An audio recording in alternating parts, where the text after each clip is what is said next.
पिछली चर्चा में आत्मा, माया और कर्म जैसी गहरी अवधारणाओं को समझने के बाद एक सबसे बड़ा सवाल हमारे सामने आता है।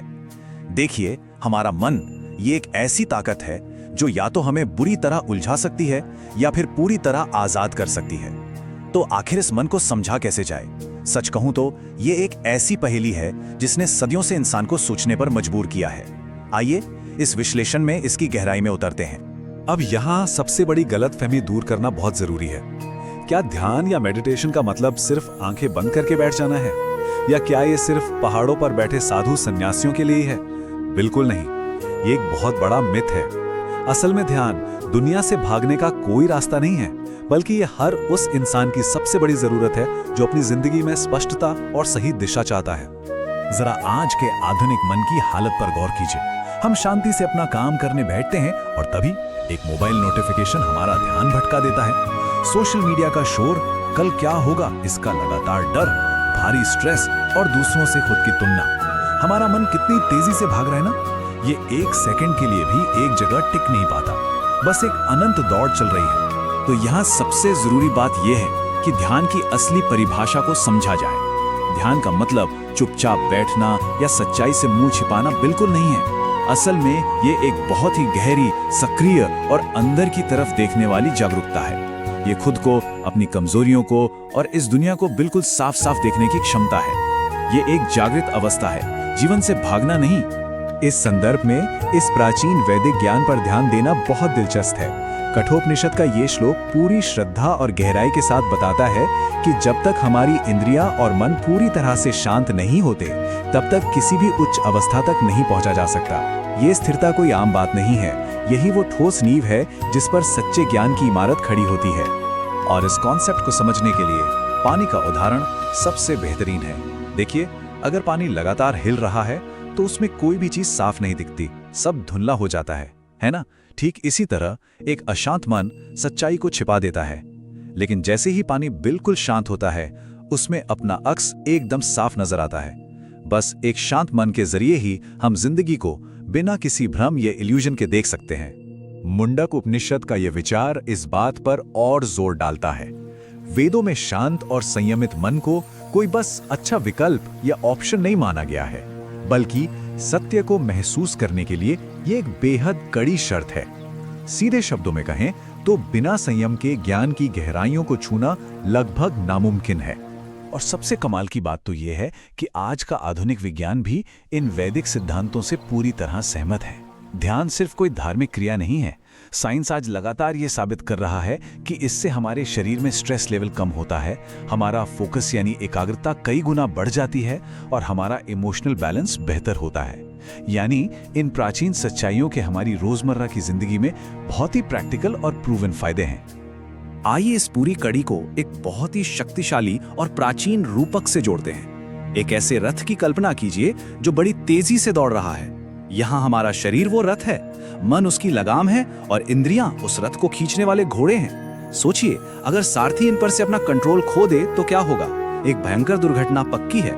ये उन लोगों के जीवन का बिल्कुल सटीक प्रतीक है जो अपनी बेकाबू इंद्रियों के आगे मजबूर हैं। कठोपनिषद के इस रूपक पर थोड़ा रुक कर विचार करना बनता है।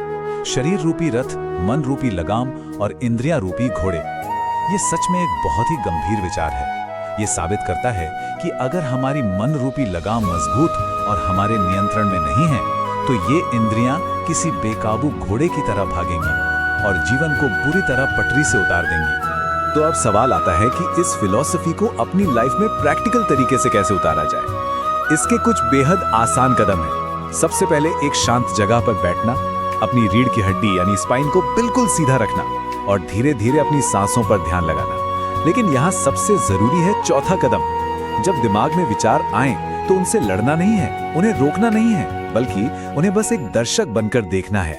यही असल वैदिक अभ्यास है।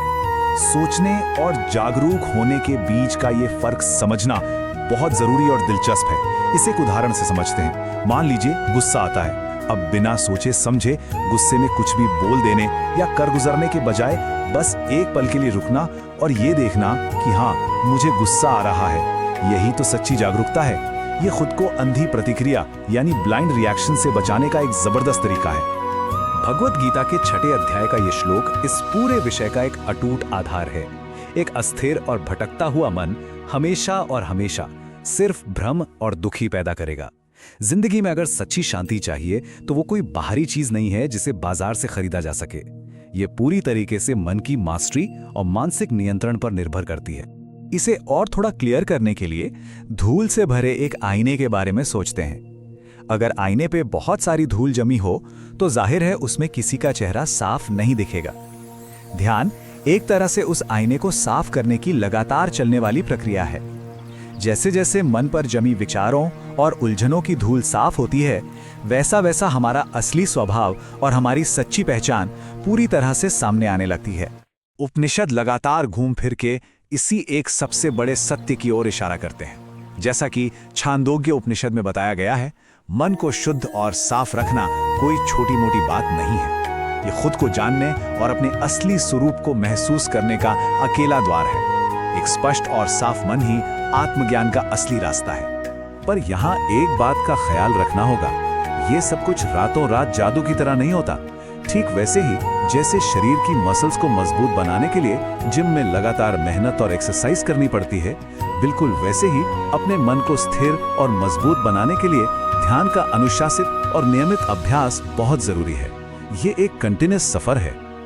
ये विचार सच में इस पूरे सफर का एक जबरदस्त निचोड़ है। ध्यान से सुनिए। जिसने अपने मन को समझ लिया, उसने जीवन की सबसे बड़ी शक्ति को समझ लिया। बाहरी दुनिया की किसी भी चुनौती से जीतने से पहले अपने अंदर की दुनिया, अपने मन पर जीत हासिल करना सबसे पहली और सबसे जरूरी शर्त है। ये मन की ताकत ही हमारी जिंदगी का सबसे बड़ा रहस्य है। अब जहन में एक दिलचस्प सवाल आता है, अगर ध्यान में वाकई मन को बदलने और इस शक्ति को जगाने की इतनी बड़ी क्षमता है, तो फिर हजारों साल पहले प्राचीन ऋषि मुनि शुरुआत में आखिर इतनी गहरी चेतना तक पहुंचे कैसे? वेदों का ये गहरा ज्ञान उन्होंने कहां से पाया? खैर, ये एक ऐसा गहरा रहस्य है जिसे सुलझाना अभी बाकी है, और यहीं से हमारा अगला विषय शुरू होता है।